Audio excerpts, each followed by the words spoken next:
Hello everyone, जय Shivrai. Myself Sanika.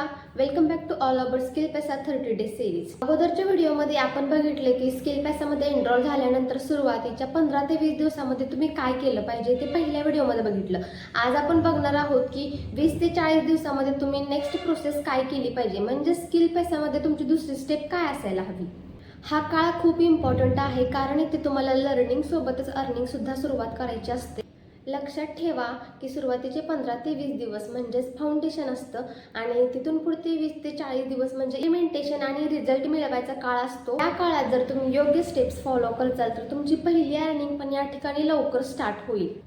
तर यामध्ये स्टेप पहिली आहे स्टेटस मार्केटिंग, म्हणजेच की डेली तुम्ही या ठिकाणी स्टेटस मार्केटिंग करायचे आहे. डेली तुमच्या व्हॉट्सअप स्टेटसला स्किल पैसा रिगार्डिंग जसं की मोटिवेशनल कंटेंट, कोणाची काय अचिव्हमेंट झाली, कोणाची किती अर्निंग झाली, स्किल पैसामध्ये कोणकोणते अपडेट आले आहेत या रिगार्डिंग तुम्ही स्किल पैसा रिलेटेड अपडेट्स तुम्ही या ठिकाणी डेली स्टेटसला ठेवायचे आहेत. म्हणजेच तुमची त्या ठिकाणी स्टेटस मार्केटिंग तुम्ही सुरू करायचे आहे. लोक डेली तुमचे स्टेटस बघतात, त्याच्यामुळे एक क्युरिओसिटी तयार होते, त्यांचा एक माइंडसेट चेंज होतं. ही प्रोसेस जरी खूप सिंपल वाटत असेल की स्टेटस मार्केटिंग करायची, ही प्रोसेस खूप सिंपल वाटत असेल पण ही खूप पॉवरफुल आहे आणि लोक तुम्हाला आपोआप अट्रॅक्ट होतात. या ठिकाणी स्टेप दुसरी आहे प्लॅन द्यायला शिका. म्हणजेच आता तुम्हाला जसं स्पॉन्सरने प्लॅन दिलेला होता, तुम्ही एनरोल झाला, आता तुमची 15 ते 20 दिवस चांगलं स्ट्रॉंग फाउंडेशन क्रिएट झालं आहे.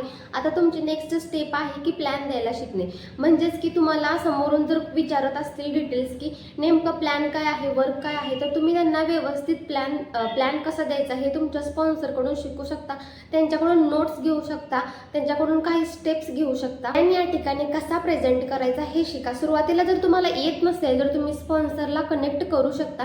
समोरून तुम्हाला कॉल येत असेल आणि तुम्हाला जर प्लॅन प्रेझेंट करता येत नसेल, तुम्ही आता बिगिनर आहात, तर तुम्ही त्या ठिकाणी तुमच्या स्पॉन्सरला त्या समोरच्या पर्सनशी कनेक्ट करू शकता किंवा कॉन्फरन्स कॉल घेऊन स्पॉन्सर तुमचा कसा प्लॅन देत आहे तसं तुम्ही ऐकू शकता आणि त्याचप्रमाणे तुम्ही प्लॅन प्रेझेंट करायला शिकायचं आहे. कारण हे स्किल तुम्ही जितक्या लवकर शिकचाल तितक्या लवकर तुमची ग्रोथ होते. थोडक्यात प्लॅन प्रेझेंट करणे, कम्युनिकेशन स्किल आहे ती बिल्ड करणे.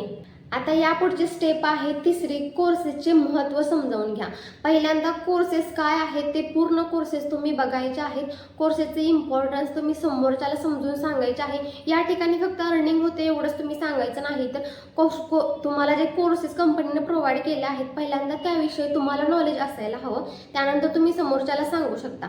त्यामुळे कंपनीचे जे काही कोर्सेस असतील ना त्याचे इम्पॉर्टन्स, त्याची व्हॅल्यू समोरच्याला द्यायची आहे. डिजिटल स्किल्स काय असतात, कंटेंट क्रिएशन काय असतात, रील्स कसे क्रिएट करायचे, या टाईपचे जे कोर्सेस आहेत ना त्याचे पहिल्यांदा तुम्ही नॉलेज घ्या, तेव्हाच तुम्ही इतरांना देऊ शकता. यामुळे काय होईल की समोरच्याला आपण हेल्प करत आहात, त्यांना एज्युकेशनमध्ये तुम्ही हेल्प करत आहात असं त्यांना वाटेल आणि फक्त अर्निंग दाखवून द्यायची नाही. या ठिकाणी समोरच्याला कोणत्या गोष्टी तुम्ही प्रोव्हाइड करणार आहात या पण गोष्टी तुम्ही समोरच्याला पटवून देणे गरजेचे आहे. त्यानंतरचे स्टेप 4 आहे इंस्टाग्रामवरती तुम्ही ॲक्टिव्ह व्हा. या 20 ते 40 दिवसात तुमचं इंस्टाग्राम एक स्ट्रॉंग वेपन असणार आहे. इंस्टाग्रामवरती तुमची ॲक्टिव्हिटी जेवढी तुम्ही दाखवाल तेवढं तुम्हाला जास्त नॉलेज येत जाणार. म्हणजेच की तुम्ही डेली एक रील, डेली एक पोस्ट, डेली एक स्टोरी स्वतः क्रिएट करायला शिका.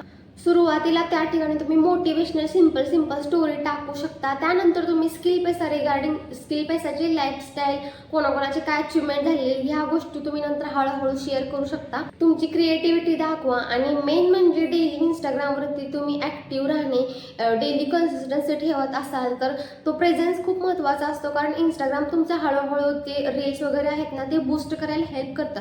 त्याच्यामुळे तुमची डेली इंस्टाग्रामवरती प्रेझेन्स असणे, ॲक्टिव्हिटी असणे इम्पॉर्टंट आहे. त्याच्यामुळे डेली थोड्या का असेना पण ऍक्टिव्हिटी तुम्ही करत चला. डेली प्रेझेन्स ठेवल्याने तुमचे ऑडियन्स ग्रोथ होऊ शकतात. त्यानंतरचे स्टेप 5 आहे डेली लर्निंग ठेवा.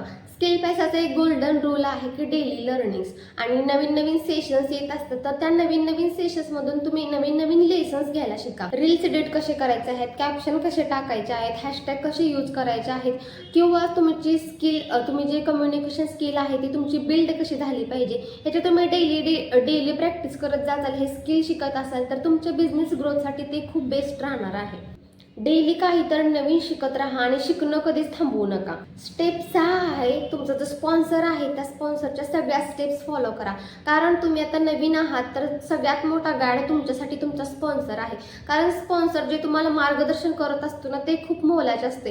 कारण त्यांनी अगोदर त्या स्टेप्स त्या मार्गावरती चाललेलं असतं. त्याच्यामुळे त्याचं सर्वात शॉर्टकट म्हणून ते तुम्हाला शॉर्टमध्ये ग्रोथ कशी करायची हे सांगत असतं. तर त्यांची सर्व स्ट्रॅटेजी तुमच्यासाठी शॉर्टकट ठरू शकते. त्याच्यामुळे जे तुमचे स्पॉन्सर सांगत आहेत की या स्टेप्स तुम्ही आज केल्या पाहिजेत, या गोष्टीवरती कॉन्सन्ट्रेट केलं पाहिजे, तर त्या गोष्टी तुम्ही नक्की करा. त्याच्यामुळे तुमची 100% ग्रोथ होणार आहे. आतापर्यंत मी सांगितलेल्या सगळ्या स्टेप जर तुम्ही फॉलो करत असाल तर तुमच्यापासून सक्सेस लांब नाही. आणि व्हिडिओ जर उपयुक्त वाटत असाल तर नक्की लाईक करा, माझा चॅनल सबस्क्राईब करा. Thank you for watching.